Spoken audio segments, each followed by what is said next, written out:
Hi, my name is Larry Metzger, and today what I'd like to do is give you a little background and introduction and express my interest in applying for the English lecturer position at Johns Hopkins University's Center of Language Education. First of all, I'd like to introduce myself. This is my family. I'd like to talk today a little bit about academic qualifications, university teaching experience, research publications, as a Fulbright scholar, and pedagogical examples of course materials for communications, writing, public speaking, and some extracurricular activities. Qualifications, my background is an MA in TESOL from Columbia University Teachers College. I studied through the Tokyo campus and at the campus in New York also.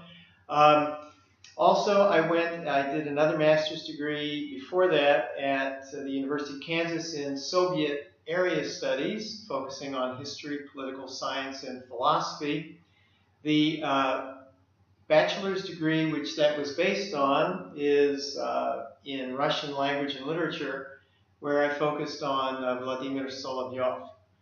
This built into my master's thesis for continuing work in history and philosophy.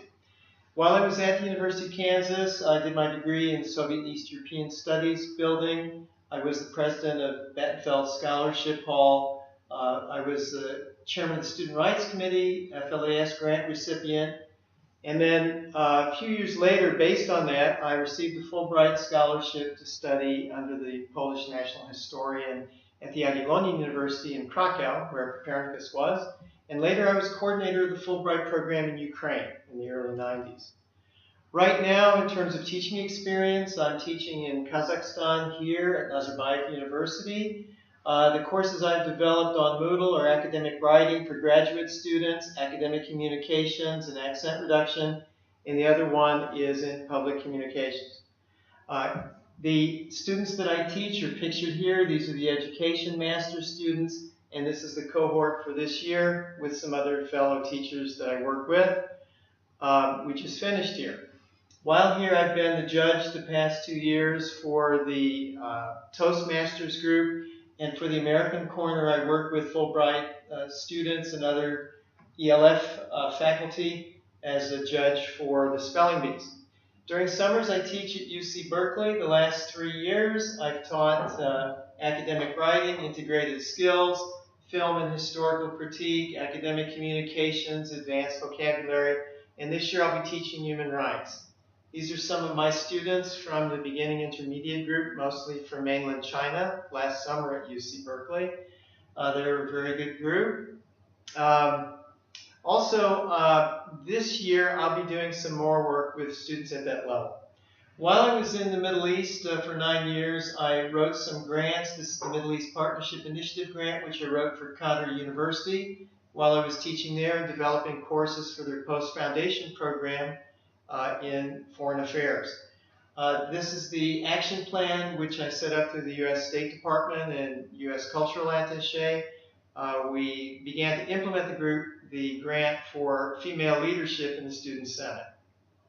While I was there also, I wrote and gave presentations for Kato University, and I did a comparison between Kato University and Kwansei Gakuin School of Policy Studies, where I taught in Kobe, Japan for several years.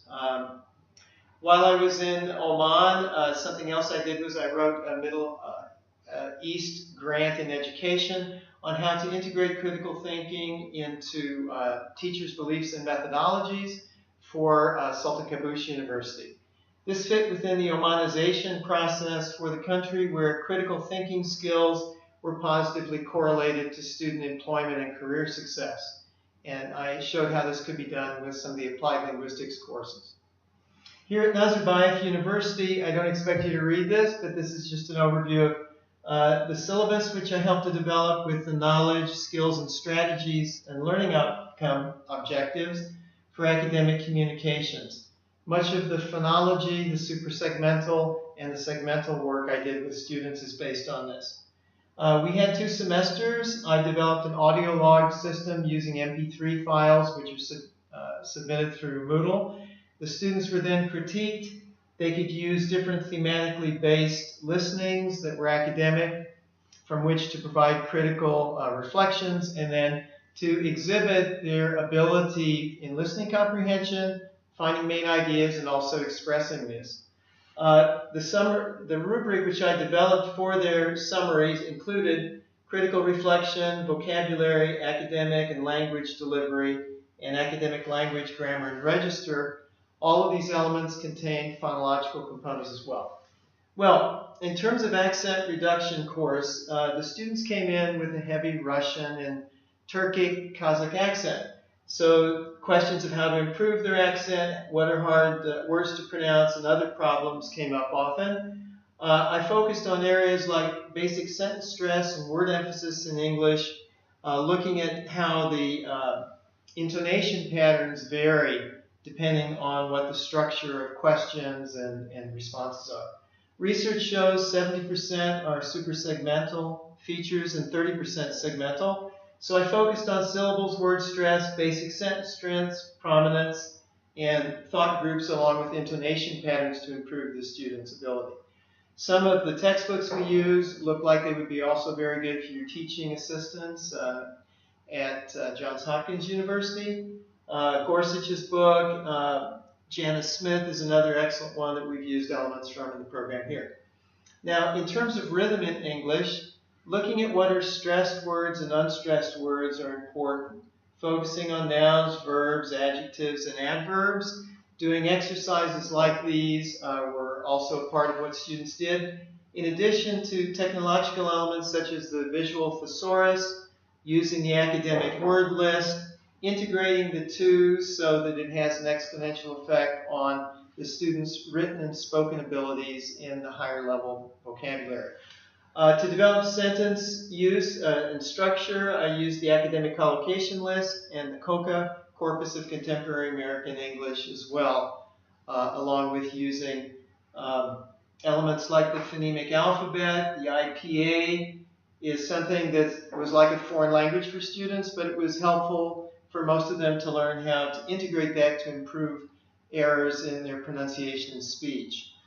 Connected with that were elements of articulation, diagrams which show at what part of the mouth, lips, and tongue different words were voiced or expressed differently from their L1.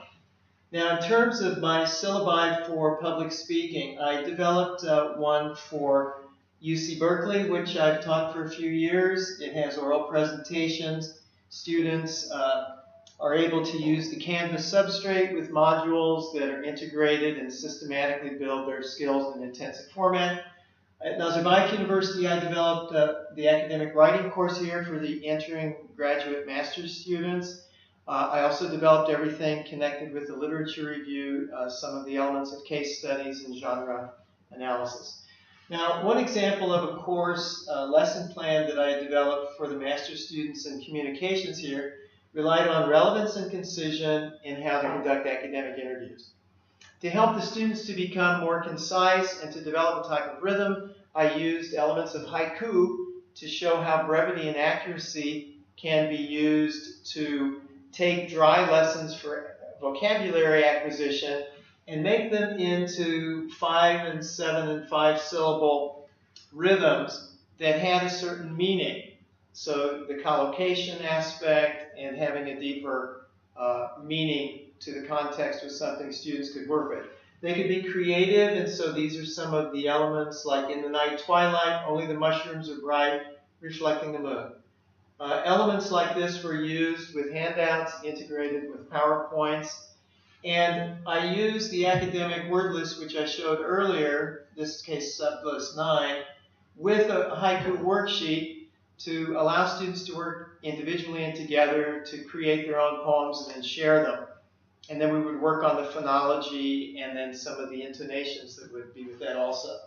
I showed them how this was done with some exemplary models, and then how this is a way of building clusters in English for them in their spoken and written discourse. I also went back to former research for the listening and speaking aspect to focus on how students could discuss their preferences in learning and teaching style diversity.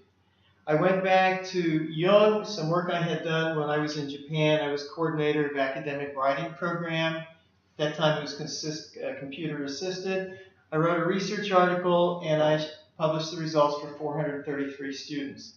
I showed how the preferences in motivating activities, learning environment, preferred evaluation methods, and orientation priorities did represent certain preferences that you could map out among students using linear regression analysis. I also integrated this with my group of teachers here at NU to show how preferences in teaching style with favored techniques of instruction, learning environment, and evaluation methods also correspond to certain clusters. Now, for the Oxford material I used taped intermediate and advanced interviews that were professorial interviews for students to take notes on, and then they would summarize their notes, write them, or then discuss them.